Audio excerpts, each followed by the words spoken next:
Now, there aren't many, but there are some champions in the world. Some people who stand up for truth when lies are so prevalent. And Lord Christopher Monckton stands up to climate change fanatics. He's a great guy. I'm sure I'm making him blush, if he can. He joins us now from London. How are you? Well, I'm in fine fettle, and you won't be able to see me blushing because of the suntan I got down in Rio de Janeiro last week. Now, yes, that's a great segue. There was a conference, a gathering in Rio, and you weren't there, I suppose, to cause trouble. Tell me all about it, please.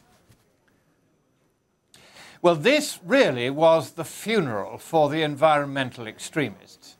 The UN 20 years ago had held the Great Earth Summit of 1992.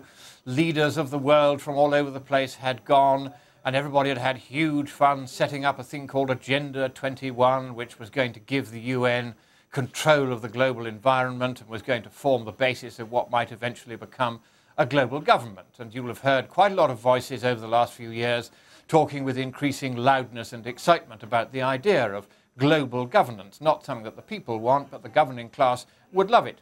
Anyway, the Rio Plus 20 conference was supposed to be the next stage in this process of putting the environment right at the heart of the new system of global governance.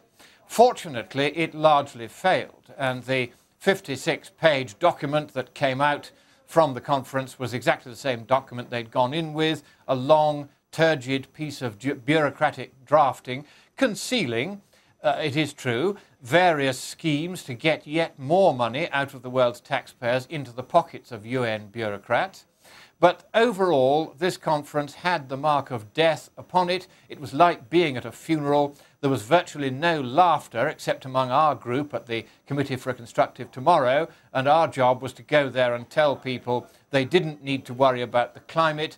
They did need to worry about certain real environmental problems, deforestation in Brazil being one of them, overfishing of the oceans all around the world being another. There are real environmental problems out there, but they do not require global government. They do not require trillions to be spent on trying to make global warming go away. These are problems that can be dealt with certainly by international cooperation, but on a limited, proportionate and affordable scale. That was our message. It's interesting it was in Brazil, because here's a country that the economy is expanding quickly. It's becoming, in a way, almost an economic superpower. And part of that is industrial expansion, which of course must drive the eco-fanatics crazy, but it's liberating so many people in that country and giving them a standard of life they couldn't have even dreamt of maybe 15 years ago.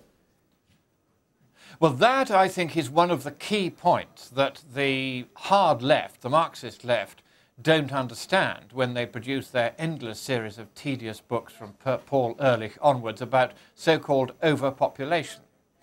The only countries where you'll get a very rapid growth in population are poor countries. And those poor countries that want to stabilize their population have learnt by now that the fastest and surest way to do that is to raise the standard of living of the general population. And that, of course, takes industrialization and electrification. It takes development. And that development, of course, must be done in a way which is respectful of the environment. Of course, it must be done in a way which can be sustained.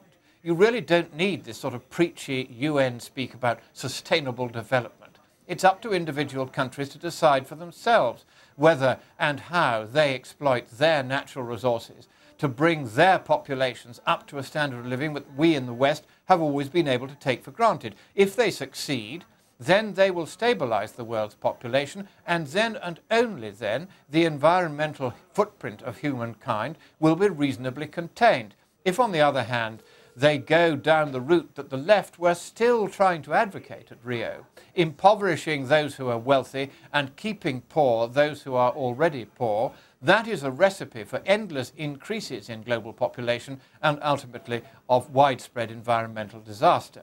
So now a more mature feeling is abroad. Governments have begun to realize that listening to the hard left on the environment is no more sensible than listening to them on anything else, that instead proper thought and proper research should be done, and that we should not allow ourselves to fall in the hands of lavishly funded environmental factions such as Greenpeace and the Worldwide Fund for Nature. These organizations which between them spent $2 billion on propaganda, mostly about climate change, just in the United States alone last year. These organizations, which now almost have the wealth of governments at their disposal, these organizations are no longer credible. And it was very interesting. Some of us got into the meeting of ICLEI, which is the local government implementation body for the UN's Agenda 21 environmental program. These are the people who are beavering away, usually against the interests of local people and against the interests, indeed, of the environment, to introduce the Agenda 21 policies at local level in local authorities around the world. And they were saying to one another, not realizing that we were not part of them, they were saying quite openly to one another, we can no longer justify an environmental agenda using the language of environmentalism. We can't any longer use the word green, we can't even use the word environment. These have become dirty words. Why have they become dirty words? Not because the environment is in need of help, but because the left have pushed this so far that the world's population has frankly got fed up. And that feeling was very clearly conveyed to the very few world leaders who bothered to turn up in Rio. David Cameron here in Britain, President Obama in the United States, Stephen Harper in Canada, they did not go. They knew perfectly well that this was not a conference to be seen at, it was a conference to steer clear of. And this marks a very big change. And I think now, Michael, that we're going to be able to survive in the West, we're going to be able to survive the environmental movement after all. They are no longer ruling the roost, they're going to be put back in their box, and they will have to take their turn with the rest of us. Wonderful and optimistic way to start the week and to start this month. As ever, thank you so very much indeed.